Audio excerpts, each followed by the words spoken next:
जर आपल्या ऑडियन्समध्ये शाळेत जाणाऱ्या मुलांचे पॅरेंट्स असतील तर त्यांना तू ॲज अ टीचर आणि एस्पेशली ॲज अ टीचर जी एक इंडियन बॅकग्राऊंडची आहे, इंडियामध्ये शिकलेली आणि आता अमेरिकेत शिकवते, तू काही त्यांना काही सजेशन देशील का? तर मी ॲज अ टीचर आणि ॲज अ पेरेंट सगळे पेरेंट्सला मी ॲडवाईस करते as a person who seen little bit longer of the world की एक तर ना डिसाईड करा की मुलांकडून काय पाहिजे तुम्हाला, म्हणजे what type of child do you want. म्हणजे स्मार्ट तर ठीक आहे, स्मार्ट म्हणजे त्याचं डेफिनेशन काय आहे, इंटेलिजन्स म्हणजे त्याचं डेफिनेशन काय आहे.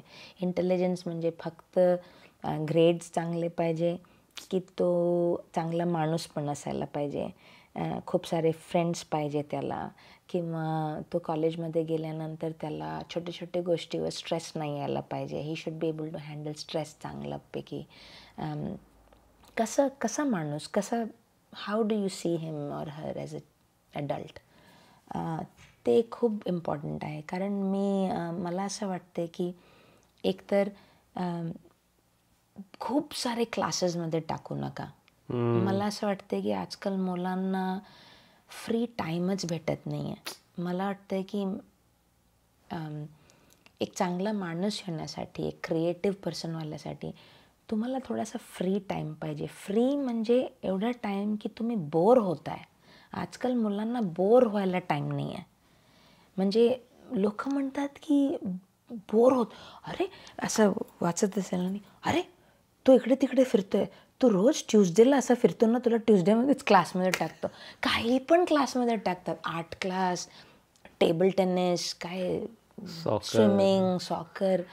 मुलाला काही इंटरेस्ट नाही आहे, काय नाही आहे. तिकडे तायक्वांडोचे हा हो ही केलं, ठीक आहे. लहान मुलांना ठीक आहे, तुम्ही जे फिजिकली फिटनेस वगैरे, पण फिजिकल फिटनेसमध्ये तुम्ही मुलाला घेऊन पार्कला नाही घेऊन जाऊ शकत का? पार्कला घेऊन जाऊन थोडासा अनस्ट्रक्चर्ड टाईम नाही देऊ शकत का? आपण टायरनी खेळायचो ना, टायरला मारून मारून खेळायचो, अनस्ट्रक्चर्ड गेम होता. गिल्ली डंडा खेळायचा, अनस्ट्रक्चर्ड. पिठ्ठू म्हणून एक गेम होता, ते खेळायचो. किती टीम गेम होता, ते फुल गल्लीचे मुलं खेळायचे. काय होतं त्याच्यात, देयर वॉज नो म्हणजे एज गॅप किंवा काही नव्हतं. सगळे आम्ही असं अनस्ट्रक्चर्ड टाईम पाहिजे मुलांना. घरी आता मुलांनी सांगितलं मी बोर होतोय, तर हातात डिव्हाइस देऊ नका. तुम्ही सांगा, अच्छा बोर होत आहे का, हे घे पेपर, हे घे क्रेयॉन्स, तू काहीतरी बनवून दाखव मला. अरे मला जमत नाही, हा ते त्रास देणार मूल, का बरं सवयच नाही आहे, मग काहीतरी करून देणार. ओके तू एक काम कर, तू एक सनसेट बनवून दाखव मला. ओके काहीतरी एक क्रिएटिव्हिटी येण्यासाठी मुलांना एक्सपोजर पाहिजे. एक्सपोजर म्हणजे ऑपॉर्च्युनिटी पाहिजे.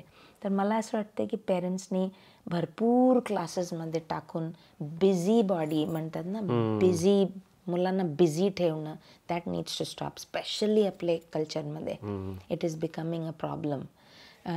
कारण दोघं नवरा बायको जॉब करतात. हां, आणि त्यांना घरून काम करतात, राईट. तर they are on a call, आणि मुलगा प्रश्न विचारतोय किंवा हल्लागुल्ला चाललाय, तर चला बाबा ह्यांना एक क्लासमध्ये सोडून आलं तर 1 तास तरी आराम. आणि ठीक आहे, 1 क्लास 2 क्लास ठीक आहे. अच्छा, आणि मग टॅग किंवा चांगलं अभ्यास मिळत असेल शाळेमध्ये, तर खूप सारे आउटसाईड ऑफ द स्कूल हे क्लासेस असतात ना, अकॅडमिक क्लासेस, कुमॉन, बेस्ट ब्रेन, वेदिक मॅथ, अजून काय काय प्रकार आहे. Research is proving कि only worksheet based reading does not help you become a good reader. It just does not help. It has to be a book reading. You can become a good reader only by reading a real author's work. You cannot expect wonders by एक passage वाचल्याने तुम्हाला काही नाही समजणार आहे. एक main theme काय आहे ते तर आम्ही शाळेमध्ये पण करतोय. मग शाळेमधून तुम्हाला फरक दिसायला पाहिजे, दिसत नाही आहे. मग घरी ॲटलिस्ट मुलांबरोबर बसा, किंवा त्यांना मी माझे स्टुडंट्सचे पेरेंट्सला सांगते, वाचा, मुलांच्या समोर वाचा, मुलांच्या बरोबर वाचा. आणि मग लायब्ररी जाण्याच्या एक सवय असते, take them to library. Public library इथे खूप चांगली एक सोय आहे, जे आपल्याला इंडियामध्ये मिळत नाही जास्त. जावा तुम्ही पब्लिक लायब्ररीला, एव्हरी फ्रायडेला जावा रिलिजियसली. जसं आपलं एक रुटीन आहे, एव्हरी फ्रायडे आम्ही जाणार आणि भरपूर पुस्तकं आणा किंवा तिथे बसा थोडे वेळ, थोड्या मुलांना एक्सप्लोर करू द्या की हे इथे काय पुस्तक मिळतं, इथे काय पुस्तक. आणि तिथे मी बघितलं मुलं खाली असं बसून वाचतात. बसा तुम्ही पण बसा आणि एक असा एन्व्हायरमेंट क्रिएट करा, एक रुटीन क्रिएट करा की मुलांना ना आवड लावायला, म्हणजे आवड पाहिजे. I am just reading to have fun. Just read for the sake of reading. Fun. हां, म्हणजे तुम्ही शिकण्यासाठी, ग्रेडसाठी नाही. बरोबर आहे. अभ्यास. आणि मग त्याच्यातून ते काय काय पिकअप करतात की अरे मी त्या पुस्तकमध्ये असं वाचलं, त्याच्यातनं जे बॅकग्राऊंड नॉलेज वाढतं त्यांचं ते. आणि जसं पुस्तक पाहिजे ते एक.